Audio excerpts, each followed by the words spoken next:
everyone.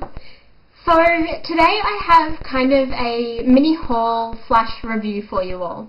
Now, a couple of weeks ago I was on the sillyfarm.com website and I was looking at the Mehron bases, and I have worked with clown makeup before. I've used the Crayolan as I trained with that, and the packaging and the colours of the Mehron just looked awesome, and these have been going around YouTube like wildfire lately, and so I decided to get some, and I went onto the website and there were 4 different palettes, and I was like, oh, which one should I get? Because they're all such different colours. So in true form of myself, I ended up getting all 4, and I am so impressed with them. The initial thing I thought about them was like, yum, they smell like coconut, and they are so bright. When you have them on the eye, they are actually so bright. They give this kind of 3D luminous effect. I absolutely love it. It is so cool. Now, the Mehron bases are clown makeup. They're body painting makeup. If you're going to be using them for face painting or body painting, they are absolutely terrific. This is just the blue from the Tropical palette. They're completely smudge proof, so they don't go anywhere, and they don't fade either.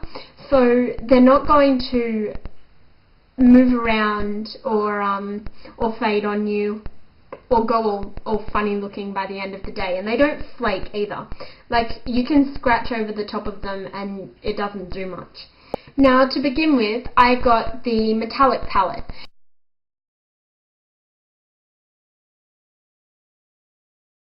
Now, this is one that I haven't seen a lot on YouTube, and I wondered why. So when I got it, this one struck me as such wearable colours, because you've got these browny coppery colours which are so pretty and so natural, and then you've got more your silvers and your golds, and I absolutely love this. This one has got to be more natural than the others, because the others are so bright. Now, the brown and the gold is something, like the orangey gold, are something that I could see myself wearing a lot. Now, a couple of these colours, I think the copper and the blue, have a glitter through it, but it's not something that's going to show up a lot on the eyes. Next, I got the Tropical palette.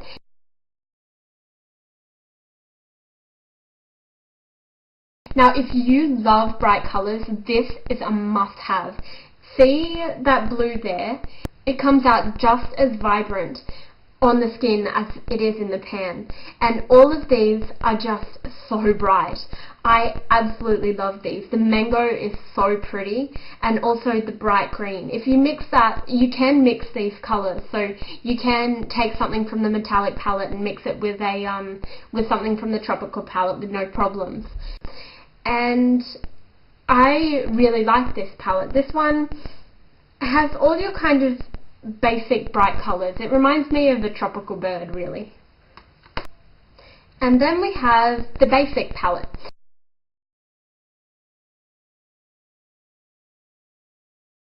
Now, this has your basic primary colours, your black and your white, and then it's got the brown, which is something that everyone can wear, and also the deep green and the orange. Now, I found that these ones, you'll see in the swatches, that they actually turn, like the red here turns up so much brighter on the skin than it is in the pan.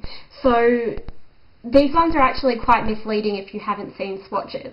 Also, with the black and the white, you can mix the white with any of the colours to make them more pastel, to make them lighter and less vibrant. You can also mix them with the black to make more of a shade, like a darker shade.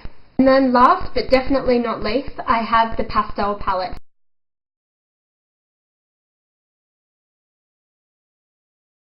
Now, this one is really popular. these are just beautiful, beautiful colours.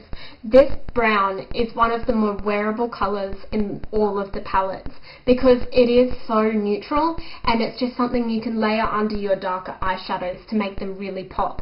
Now, all of these colours are really nice to wear on the lids as well. They're not so outlandish that you can't wear them, and they've also got those really nice light hues to them. And you can mix them again with the white to create an even lighter version of the colours. Now, to use these, you actually get like a Taklon brush, so something synthetic that won't absorb any product, and you just wet it. So I have my little dropper bottle here full of water, and I just drop a couple of drops onto the brush, and I mix it into the colour that I want, and it makes kind of a thin paste, and you can just paste that onto the eye or to do your swatches or anything. And then I just take another brush, a fuller brush, and just blend out that line to get more of a grading effect. I don't like that harsh line because it's hard to cover up. Now, with these, I also found you have to use base. I did get a little bit of creasing on the inner corner, but that was because my eyes were watering. It wasn't really a problem with the bases. I found you have to wear a base underneath because where the Mehron stops, the colour stops grabbing. So it grabs more to the Mehron, and then it doesn't grab as much to the skin. So if you have a base underneath that, it's going to stop that problem. And so you're not going to get that really strange line where everything just kind of stops. Now, these bases are actually soft. They're not hard the way some people think they are. They just have that really kind of spongy consistency, which means that they are like prone to crumbling. So you have to be careful with them, otherwise they're going to kind of fall out and just break in half. That's one of the only problems I've found with them. But with the metallic colours, none of the colours fade, but the metallic ones, if you rub them, it wears off and it transfers the metallic sheen, but the colour stays there. But if you don't touch them, they do stay in place. I also found that a few of the colours, the blues, the greens and the pinks especially, they stain. So you want to be wearing a base on your eyes underneath to stop that staining. Because these cakes are water activated, they are water soluble.